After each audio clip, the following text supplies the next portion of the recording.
So ఇలాంటి చట్టాలు, ఇలాంటి వ్యవస్థ ఒక పాఠ్యాంశంగా ఉంటే పాఠశాల స్థాయి నుంచి ఒక అవగాహన పెరుగుతుంది పిల్లల్లో.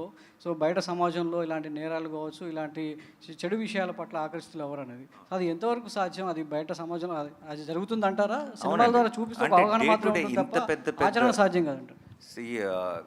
ఎలా అయితే అంటే మొత్తం లా చదవమనట్లే, law that is the very big topic. But మన బేసిక్లీ మన డే టు డే లైఫ్లో మన ఎఫెక్ట్ చేసే లాస్ ఏవైతే ఉన్నాయో అవి యంగ్స్టర్స్కి తెలియాలి. చాలాసార్లు అది తప్పు అని కూడా వాళ్ళకి తెలియదు.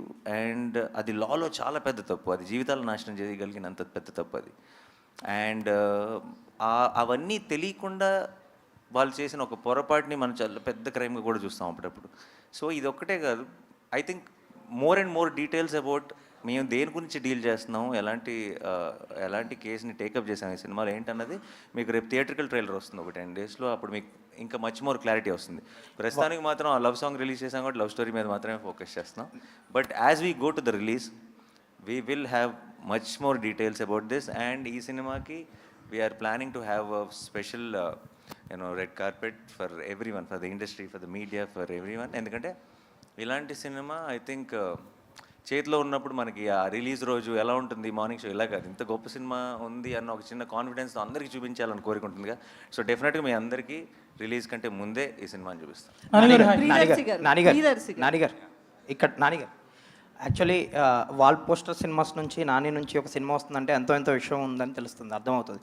సో ఈ సినిమాకి సంబంధించి రామ్ జగదీష్ గారు మీకు ఈ స్టోరీ చెప్పినప్పుడు మీకు నచ్చిన ఎలిమెంట్ ఏంటి? లైక్ మీరు ఇందాక మెసేజ్ అన్నారు, మెసేజా, క్లైమాక్సా, ఓవరాల్ మీకు నచ్చిన ఎలిమెంట్ ఏంటి? మీరు పిక్ చేసుకున్నారంటే ఏదో విషయం ఉంటుంది. నాకు ఫస్ట్ ఆఫ్ ఆల్ తను చేసిన వర్క్ చాలా నచ్చింది. అంటే I look for honest voices.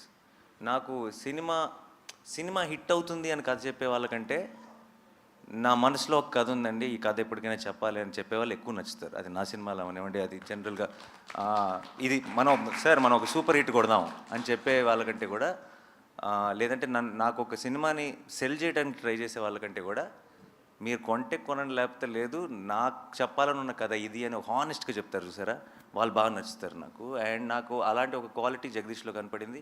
Jagadish as script చెప్పడం మొదలెట్టిన తర్వాత కథ వింటూనే ఒక కథలో ఉన్న ఇమోషన్ కనెక్ట్ అవ్వగలుగుతున్నాం అంటే ఇమోషన్ వర్కౌట్ అవుతుంది అని మనం నమ్మటం వేరు, మనం ఇమోషనల్ అవటం వేరు కదా. అది కథ వింటున్నప్పుడే మనకు ఆ ఫీలింగ్ వచ్చిందంటే అది చాలా మంచి కథ అని అర్థం. అండ్ తనలో ఉన్న జెన్యూనిటీయే తన స్క్రిప్ట్లో కూడా రిఫ్లెక్ట్ అయింది. ఇది కనుక సరిగ్గా తీస్తే చాలా మంచి సినిమా అవుతుంది అనుకున్నాను. బట్ ఈరోజు సినిమా చూసి ఇంకా నేను అనుకున్న దానికంటే వేరే లెవెల్కి వెళ్ళిందని నమ్ముతున్నాను. అది థ్యాంక్స్ టు దీస్ పర్ఫార్మర్స్, వీళ్ళందరూ కలిసి వేరే లెవెల్కి తీసుకెళ్లారు సినిమా. ఆల్ ద బెస్ట్ అండి, all the best. Thank you so much. నాన్నగారు హాయ్ హాయ్.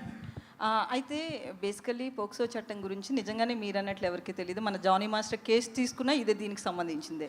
సో అట్లాంటి ఇన్సిడెంట్లు ఏమైనా పెట్టారా ఇందులో? ఏమైనా ఓన్లీ మైనర్స్ బేస్డ్గా వెళ్తుందా? అసలు దానికి వీటికి ఏ సంబంధం లేదండి. ఇది complete different setup, different situation, different thing.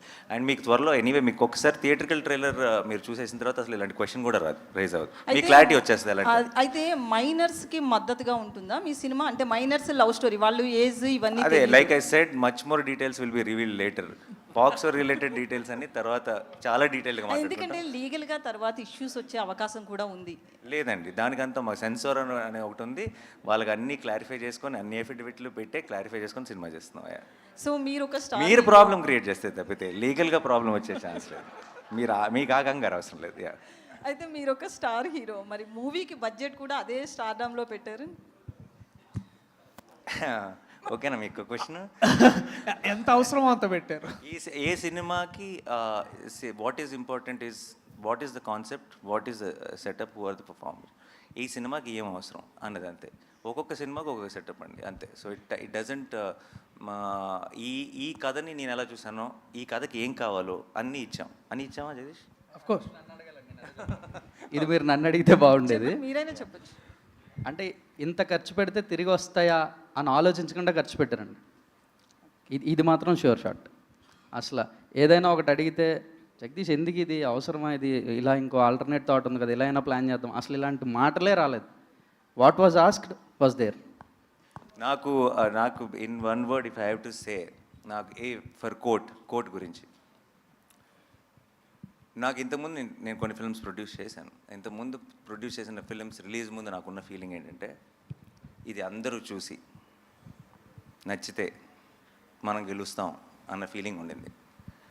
నాకు కోట్ చూసిన తర్వాత నాకున్న ఫీలింగ్ ఇది అందరూ చూసి నచ్చితే ఆడియన్స్ గెలుస్తారనిపిస్తుంది. And because it will be their success, it will be a special film, it's not for our success. ఈ సినిమా నిజంగా కోట్ అనేది నేను బ్లాక్ బస్టర్ అవ్వాలని కోరుకుంటున్నాను. ఎందుకు అవ్వాలని కోరుకుంటున్నానంటే కోట్ లాంటి సినిమాలు deserve to be a block buster. అంటే ఇలాంటి సినిమా ఈ ఇండస్ట్రీలో బ్లాక్ బస్టర్ అయిందంటారా అంటే మనందరం యాజ్ ఇండస్ట్రీ, యాజ్ ఆడియన్స్ ఒక అడుగు ముందుకేసినట్టే లెక్క. ప్రియదర్శి గారు